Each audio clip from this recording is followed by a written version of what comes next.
It's why we're here. Just you, me, and 10 old Saabs that survive Scandinavian winters better than most Canadians I've met. And trust me, I've met some tough ones. Slide in door shuts with that solid Swedish thunk, the kind that makes you feel like the world outside just got muted. This channel's always been about cars with soul, not the sanitized, screen-filled pods we pretend are the future.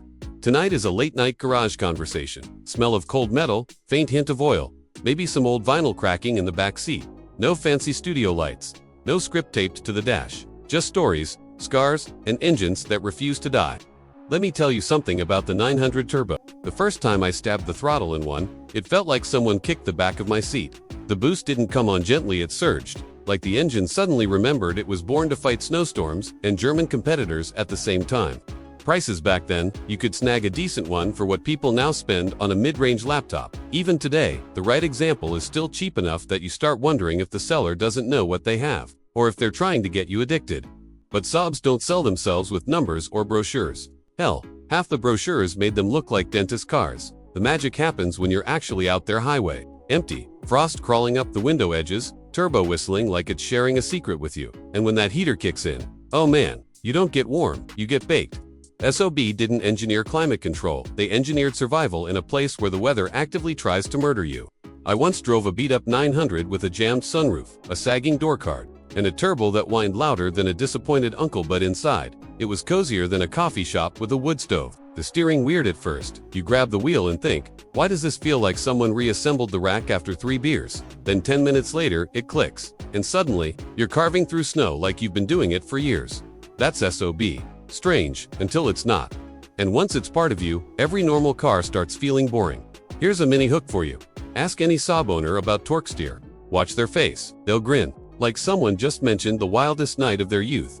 That's the thing, these cars didn't hide their quirks. They flaunted them, and somehow those quirks became personality. A personality you learn to trust.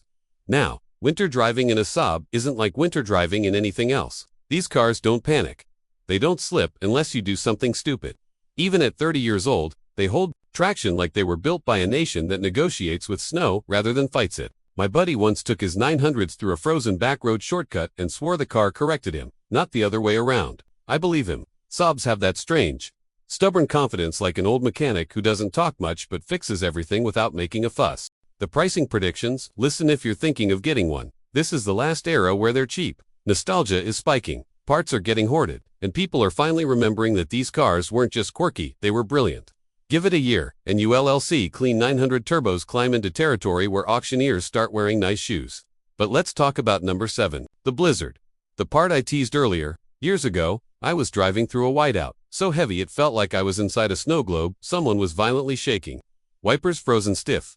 Visibility, maybe 3 meters. I was crawling up this hill more like praying up a tan. I could feel the front tires losing hope. Then, out of nowhere, the turbo gave this soft, gentle whoosh. Not full boost, just enough. Like the car sensed what was coming before I did. It pulled me up that hill without slipping once. No theatrics, no drama. Just this quiet, confident push that made every hair on my arm stand up. At the top, I swear, the car almost sighed. And I remember thinking, this thing isn't just engineered, it's alive. That's why these Saabs mattered. They weren't the fastest, they weren't the flashiest. But they had this unbreakable honesty, machines built with stubborn, old-world soul. Designed for people who needed cars that never quit, even when life did. So let me leave you with this. If you had one winter warrior to save from rust, time, and the crushing jaws of modern scrapyards, which Saab would you choose? And more importantly, why?